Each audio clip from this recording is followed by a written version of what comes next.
झिरपाणी पूजा committee पक्षरु दीर्घ 30 वर्ष हेब जगन्नाथ मंदिर निकट पेंडाल रे प्रतिवर्ष दशहरा माँ दुर्गा पूजा करा जाए। हजार हजार संख्यार भक्तों समागम लगी रही है।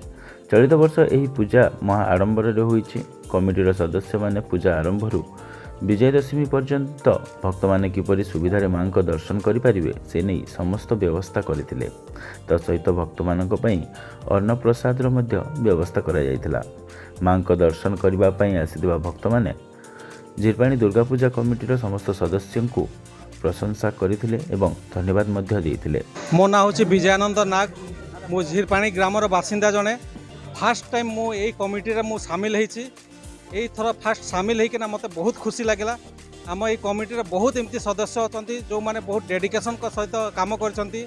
खास करिकिना मनोज कवि और नरेंद्र पंडा को माने नेतृत्व में जो कार्यक्रम एथर हेछि मते बहुत खुशी लगुच। आज फास्ट टाइम यही दुर्गा पूजा झिरपाणी दुर्गा पूजा कमिटी रे खास करके दांडिया नृत्य छुआ मान फॉक डांस तापरे आज जो मेलोडी प्रोग्रामटा होती यहाँ आगु केबे हेनी।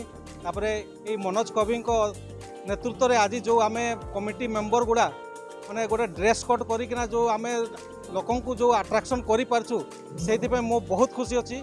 आ बहुत बहुत धन्यवाद देवी खास करके मनोज कवि नरेंद्र पंडा एवं आमर जिते भी एक्टिव मेंबर अच्छा बहुत बहुत धन्यवाद। राउरकेला महेश्वर सिंह रिपोर्ट खबर सुंदरगढ़।